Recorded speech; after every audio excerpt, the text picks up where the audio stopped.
Student welcome to YouTube study. आज की video UP board class 12 के बच्चों के लिए इंग्लिश का ये हाफ ईयरली मॉडल पेपर 2023 का है। जितने भी बच्चे 2023 में एग्जाम देने वाले हैं तो आपका हाफ ईयरली का एग्जाम का पेपर ऐसा ही सेम टू सेम आएगा। तो आपको बहुत ही जानना जरूरी है कि किस तरह के क्वेश्चन आएंगे, तो जान लेते हैं तो तैयारी अच्छी हो जाएगी और हाफ ईयरली में अच्छा स्कोर भी कर लेंगे, क्योंकि हाफ ईयरली का एग्जाम का जो नंबर्स हैं बोर्ड एग्जाम में आपको कनेक्ट किए जा रहे हैं। तो सबसे पहले ये वीडियो को लाइक कर दीजिए अगर आप इस चैनल पर नए हैं और बोर्ड एग्जाम 2023 में अच्छा स्कोर करना चाहते हैं तो चैनल को तुरंत सब्सक्राइब करके और बेल आइकन को ऑल नोटिफिकेशन पर क्लिक कर लीजिए, कोई भी वीडियो मिस ना हो इसके लिए। सबसे पहले नंबर टॉप में दिख रहा है यहाँ पे 100% यहाँ पर लिखा है based on new syllabus 2023 of UPMSP, यानी कि यूपीएमएसपी के अकॉर्डिंग ये जो नया सिलेबस आपका 2023 का जारी हुआ है उसी के अकॉर्डिंग इस मॉडल पेपर को तैयार किया गया है।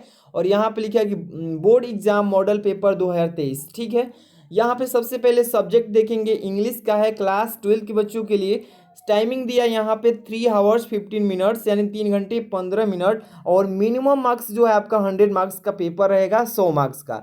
सबसे पहले यहाँ पे नोट्स को पढ़ना जरूरी है कि नोट में क्या दे रखा है। सबसे फर्स्ट नंबर कि first 15 minutes are allotted for the candidates to read the question paper, यानी कि इस प्रश्न पत्र को पढ़ने के लिए आपको 15 मिनट का समय दिया जाएगा, ठीक है। इंस्ट्रक्शंस यहाँ पे दिए गए हैं। First number instructions, this question paper is divided into 4 section A B C and D, यानी कि ये प्रश्न पत्र 4 भागों में डिवाइड किया गया है, यानी कि ए बी सी और डी के रूप में। चलिए सेकंड नंबर इंस्ट्रक्शंस पढ़ते हैं यहाँ पर। All questions from all the session are compulsory, यानी कह रहा है कि सभी सेक्शन के प्रश्नों को करना अनिवार्य है। थर्ड नंबर देखिए, marks are indicated against each question, यानी कि प्रत्येक प्रश्न के सम्मुख उसका अंक निर्धारित किया गया है कि कितने नंबर का प्रश्न है। यहाँ पे 4 नंबर देखिए, read the questions very carefully before you start again answering, कह रहा है इसमें कि प्रश्नों को ध्यानपूर्वक पढ़कर तब उत्तर प्रारंभ कीजिए देना। यहाँ पे सेक्शन वाइज स्टार्ट हो रहा है क्वेश्चन। यहाँ पे सेक्शन इस तरीके से आएगा ए, और सेक्शन ए जो आएगा ये रीडिंग से आएगा, दिख रहा है ना, रीडिंग। इसी तरीके से आपका भी पेपर आएगा, तो समझ लीजिए। अब देखिए सबसे फर्स्ट नंबर की बात करूं तो यहाँ पे क्वेश्चन लिखा है कि read the following passage carefully and answer the questions that follow, ठीक है। कह रहा है कि नीचे दिए गए पैसेज को ध्यानपूर्वक अच्छे से इसको पढ़ लीजिए एक बार। अब पढ़ने के बाद इसी में से आपसे क्वेश्चन किए जाएंगे। देखिए यहाँ पे कितने question, 5 question, A B C and नीचे देखिए, नीचे यहाँ पे लिखा है डी ई, 5 क्वेश्चन है ना। पांचों क्वेश्चन का जवाब बस इसी में से आपको देना है। कैसे देना है थोड़ा सा आपको मैं आइडिया बताता हूँ। देखिए पहले इसको अच्छे से रीड करना है, यानी कि पढ़ लेना है कि men's life is not measured by the number of days, okay, months and years that he has lived, but by the deeds he has done and by the achievement he has made। जैसे ही इसको पूरा अच्छे से पढ़ते हैं तो आपको पूरा समझ आ जाएगा, और इसी में से क्वेश्चन करेगा। फर्स्ट नंबर की बात करूं तो how is men's life measured, ठीक है। तो यानी कि मनुष्यों का जो जीवन है, जीवन काल, इसको हम किस तरह से माप सकते हैं, तो इसी में फर्स्ट नंबर का आंसर दिया है ऊपर। Man is life is not measured by the number of days months and years that he had lived, but by the deeds he has done by and by the achievement he has made. इसी में इसका answer छिपा है। तो इसका मैं full solution आपको एक बोर्ड एग्जाम की कॉपी आती है ना, सेम बोर्ड एग्जाम की कॉपी, उस पर इस पेपर का सोल्यूशन दे दूंगा पूरा ए टू जेड हाथ से लिखा हुआ। आपको बस क्या करना होगा, वीडियो को डिस्क्रिप्शन में सॉरी कमेंट बॉक्स में कमेंट करना होगा कि फुल सोल्यूशन चाहिए। अभी तो इस पेपर का मैं पूरा अभी ए टू जेड चीज़ें बता रहा हूँ, समझ लीजिए, है ना। यहाँ पे क्वेश्चन 5 दिया रहेगा कि which is more valuable, a short life or a long life, ठीक है। अब यहाँ पे थर्ड नंबर सी नंबर की what should man prefer to do in life, इसी तरीके से क्वेश्चन आएगा और इसी में से इसका आंसर देना होता है। ये पैसेज होता है, ठीक है। अब देखिए सेक्शन बी में आ चुके हैं। सेक्शन बी दिख रहा है आपको, सेक्शन बी राइटिंग से आता है, और राइटिंग वाला क्वेश्चन पेपर जो है इसमें किस तरीके का क्वेश्चन किया जाएगा, फर्स्ट नंबर के बाद दूसरा है right an article on any one of the following topics in about 100 to 150 words. कह रहा है इसमें कि आपको एक आर्टिकल लिखने के दिया जाएगा, और वो जो आर्टिकल होगा नीचे ऑप्शंस दिए रहेंगे ए बी सी, तीनों में से किसी एक टॉपिक पे आपको आर्टिकल लिखना है। और आर्टिकल किस तरीके से लिखना है, देखिए पहला नंबर लिखा है कि रीड बुक्स ए प्लीजर। इसके बाद दूसरा है ऑनलाइन क्लासेस और तीसरा है how to make good health. तो इसमें से किसी एक टॉपिक पे आपको क्या लिखना है, आर्टिकल लिखना है। आर्टिकल किस तरीके से लिखा जाता है मैं बहुत सारी वीडियोज बना चुका हूँ, और आर्टिकल कितने शब्दों में लिखना है देखिए ऊपर मेंशन किया है कि 100 से लेकर 150 शब्दों में आर्टिकल को हेडिंग लगाकर लिखना है। ठीक है, तो ये आपको 10 नंबर का पेपर में आता है। ठीक है, इसके बाद थर्ड नंबर क्वेश्चन इसी में पूछा है, write a letter to the editor of a local newspaper about the cleanliness of your city village. इस पर आपको देखिए 10 नंबर का ये क्वेश्चन पेपर आता है। अगर आप ये नहीं कर पाते हैं तो आर के रूप में नीचे लिखा है कि write a letter to the principal of your college to complain against the shortage of books in your college library. तो आप किसी एक पर आप लेटर लिख सकते हैं जो आपको याद है। ठीक है, और ये 10 नंबर का आता है पेपर में, इसको ऐसी तरीके से तैयार कर लेना है। बहुत सारी वीडियोज मैं लेटर पे बना चुका हूँ, और इसका सलूशन जब बनाऊंगा तो आपको उसमें मिल ही जाएगा। तो कमेंट में कमेंट जरूर करना। सेक्शन सी देखिए ये ग्रामर से आता है, दिख रहा है ना। सेक्शन जो सी है ये ग्रामर से क्वेश्चन पूछे जाएंगे। किस तरीके के क्वेश्चन रहेंगे, 4 नंबर देखिए, choose the correct option to answer the following questions. देखिए यहाँ पे 5 क्वेश्चंस रहेंगे और 2-2 नंबर के क्वेश्चन रहेंगे, यानी 10 मार्क्स का ये ग्रामर का सेक्शन सी से। देखिए 4 नंबर का ए दिख रहा है ना कि one who takes the bright side of a thing is called. ठीक है, ये ऑब्जेक्टिव क्वेश्चन के रूप में आता है, यानी कि one who takes the bright side of a thing is called. वह वस्तु जो जहाँ से ब्राइटनेस आता है। तो यहाँ पे देखिए 4 ऑप्शंस दिया है, इसमें से कौन करेक्ट होगा आपको बताना पड़ेगा। मैं सोल्यूशन बताऊंगा तो उसमें बता दूंगा। बी नंबर देखिए, the phrase run down means, यानी जो फ्रेज वर्ड है रन डाउन का मतलब क्या होता है। यहाँ 4 ऑप्शंस दिया गया है, इसमें से कौन सा फ्रेज वर्ड होगा इसका मतलब ये बताना है। यहाँ पे चलिए नीचे चलते हैं। सी नंबर सिनोनिम पूछा है, द सिनोनिम ऑफ फ्रैंक।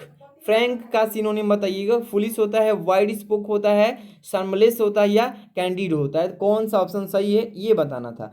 अब डी नंबर देखिए, I prefer a pen than a pencil. तो यहाँ पे 4 ऑप्शन दिया है कि which word in this sentence an error. इस सेंटेंस में कौन सा ऐसा वर्ड है जो कि गलत है। तो 4 ऑप्शन दिए हैं, प्रेफर है कि पेन है कि दैन है कि पेंसिल है, कौन सा गलत है ये बताना था। ठीक है, अब चलते हैं नेक्स्ट क्वेश्चन। ई नंबर पे दिख रहा है कि the antonym of knowledge is. Knowledge का विलोम शब्द बताना है। एंटोनिम का मतलब होता है विलोम यानी कि उल्टा, और नॉलेज का मतलब होता है ज्ञान। इसका मतलब क्या होगा, ज्ञान का उल्टा। एजुकेशन होगा, इंडिफरेंस होगा कि इग्नोरेंस होगा कि अननोइंग होगा।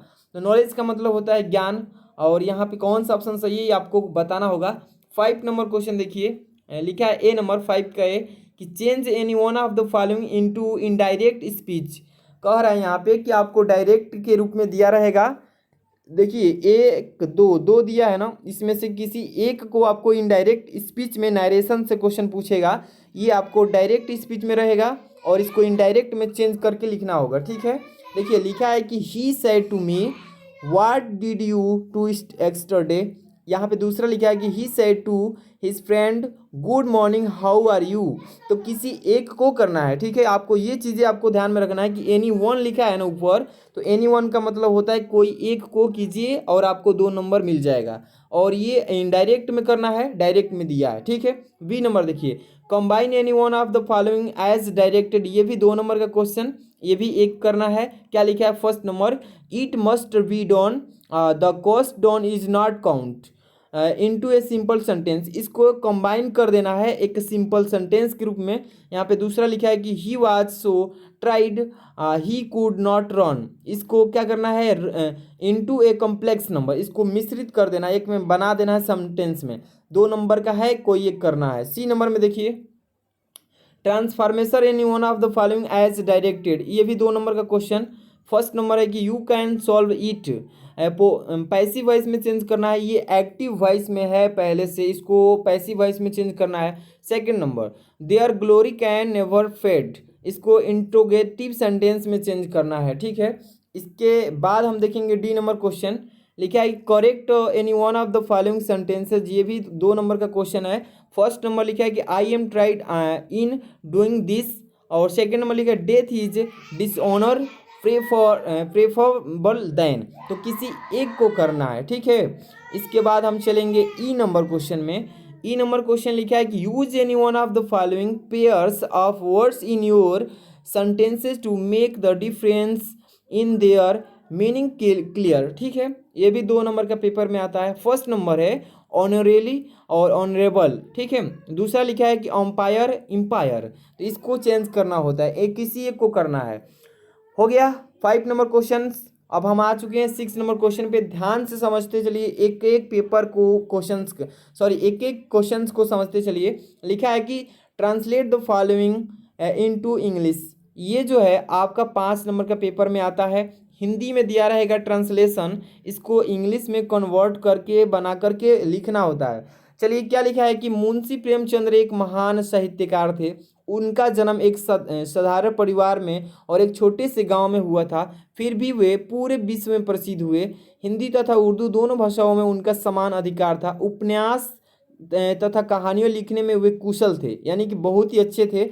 उनके उपन्यासों में भारतीय समाज का सजीव चित्रण मिलता है। उनकी पुस्तकों का संसार की अधिकांश भाषाओं में अनुवाद हुआ है। उन्हें उपन्यास सम्राट कहा जाता है। वे एक सफल और लोकप्रिय शिक्षक थे। कम पढ़े लिखे लोगों को भी उनको पुस्तकों की रुचि के साथ पढ़ाते थे, ठीक है। तो ये आपका ट्रांसलेशन है, हिंदी में दिया है, इसको इंग्लिश में कन्वर्ट करना होता है, यानी कि बनाना होता है। 5 नंबर अचीव हो पाएगा। चलते हैं सेक्शन डी में, जो कि लास्ट सेक्शन चल रहा है आपका। सेक्शन डी जो है ये कहाँ से आता है, तो लिटरेचर बुक, आपकी जो लिटरेचर बुक्स हैं उसी में से क्वेश्चन को किया जाएगा। और यहाँ पे 7 नंबर क्वेश्चन दिख रहा है। लिखा है कि answer the following questions in about 40 words each. कह रहा है इसमें कि यहाँ पे आपको 4-4 नंबर के 2 क्वेश्चन दिए जाएंगे, यानी कि 8 नंबर का क्वेश्चन रहेगा। और यहाँ पे 3 क्वेश्चन देखिए। एक पहला है कि whom did MHML blame for ignorance in studies and why। अगर ये क्वेश्चन का आंसर आपको याद नहीं है तो नीचे आर के रूप में लिखा है कि what was the importance of garbage for child in Seemapuri, ठीक है। और बी नंबर में लिखा है कि what did the instructor do to train Douglas. इसके बाद यहाँ पे आर में कोई 2 को करना है, ए में बी में से कोई एक एक को करना है। 4 क्वेश्चन अवेलेबल है और एक क्वेश्चन 4 नंबर की, यानी 8 नंबर का क्वेश्चन ये लिटरेचर बुक से आएगा। अब हम लेकर चलते हैं क्वेश्चन नंबर 8 पर। ध्यान से देखते चलिए। Answer any one of the following question following in about 80 words. ये 7 नंबर का पेपर में रहेगा प्रश्न। ये ए नंबर लिखा है कि what did Gandhi ji do for Champaran, ठीक है। बी नंबर लिखा है what did Douglas decide to overcome his fear of water. तो किसी एक को इसमें से आंसर देना है। लिखा है ना, एनी वन का मतलब ही होता है किसी एक का जवाब दीजिए, और वो भी 80 शब्दों में उत्तर देना है इसका, ठीक है। यहाँ पे 8 नंबर कंप्लीट हुआ। 9 नंबर क्वेश्चन पे चले आते हैं। ध्यान से देखिएगा। लिखा है कि रीड द फॉलोइंग एक्सट्रैक्ट। ध्यान से देखिए, कह रहा है कि read the following extract carefully and answer the questions that follow. यहाँ पे लिखा है 3 × 2 = 6, यानी कि 3 प्रश्न किए जाएंगे, 2-2 नंबर के प्रश्न रहेंगे और 6 नंबर अचीव होगा। तो यहाँ पे एक्सट्रैक्ट कह रहा है ना, यहाँ पे कह रहा है कि एक्सट्रैक्ट दिया गया है, स्टेंजा, इसको स्टेंजा बोलते हैं। और यहाँ पे स्टेंजा को पढ़ना है अच्छे से, और इसी स्टेंजा से क्वेश्चन पूछे जाएंगे, आपको जवाब देना है। लिखा है कि a thing of beauty is a joy for ever, it's loveliness increase, it will never pass into nothingness but will keep a bower quiet for us and asleep full of sweet dream and health and quiet breathing। तो इस passage को, यानी कि sorry इस extract को जैसे ही आपने read किया तो यहाँ पे नीचे क्वेश्चंस आपसे किए जाएंगे। फर्स्ट नंबर कि व्हाट डज, यहाँ पे व्हाट छूट गया है बट व्हाट है, but what does the poet feel about a thing of beauty. अब यहाँ से क्वेश्चन पूछ रहा है, इसके जवाब आपको सोल्यूशन में मिलेगा। तो इसी तरीके से क्वेश्चन पूछे जाएंगे। अब यहाँ पे सी नंबर यानी ए बी सी 3 क्वेश्चन पूछे जाएंगे, ठीक है। अब चलते हैं 10 नंबर क्वेश्चन पे। 10 नंबर क्वेश्चन आपका है कि right the central idea of any one of the following poems. 4 number का पेपर में क्वेश्चन आएगा। 10 नंबर वाला जो क्वेश्चन है आपका 4 नंबर का पेपर में क्वेश्चन आता है, और ये है आपका सेंट्रल आइडिया। सेंट्रल आइडिया है और आपको पोयम से ही सेंट्रल आइडिया लिखना पड़ता है। 3 दिया है A B C, और ए में लिखा है कि my mother at 66, B number लिखा है कीपिंग क्वाइट और थर्ड नंबर लिखा है C number aunt Jennifer's tiger. किसी एक पर आपको किसी एक पोयम पर सेंट्रल आइडिया लिखना है, अगर लिखते हैं तो 4 नंबर मिल पाएगा। ठीक है, तो इसी तरीके से क्वेश्चन आता है। और 11 नंबर क्वेश्चन देखेंगे कि answer the following questions in about 40 words each. कह रहा है नीचे कि दिए गए प्रश्नों के उत्तर दीजिए, वो भी 40 शब्दों के अंदर देना है। और 4 नंबर के ये भी क्वेश्चन रहेंगे। 2 क्वेश्चन देना है 8 नंबर का। फर्स्ट नंबर ए नंबर लिखा है कि who was Hana, how did she meet Shadow, और यहाँ पे आर में दिया है कि who was the tiger king and how was the named show. किसी एक का जवाब देना है। बी नंबर लिखा है कि what did Sam write and his letter to Charlie. Or के रूप में दिया है कि how did the author reach Antarctica. तो किसी एक का जवाब देना है। ये भी 4 नंबर के क्वेश्चन 8 नंबर का है। 11 नंबर क्वेश्चन। इसके बाद हम चलेंगे 12वीं नंबर क्वेश्चन, जो कि पेपर का आखिरी क्वेश्चन होता है। यहाँ पे लिखा है कि answer any one of the following questions in about 80 words. कह रहा है कि 80 शब्दों में प्रश्नों का उत्तर दीजिए। और इस 7 नंबर का क्वेश्चन है, कोई एक ही क्वेश्चन करना होगा। चलिए देखते हैं। कह रहा है कि एनी वन का मतलब किसी एक को कीजिए। What was the student on ice programme और व्हाट वाज इट्स एम। तो किसी एक का जवाब देना है। बी नंबर लिखा है कि what was the third level, how was it described by the पेस्ट्रिस्ट साम।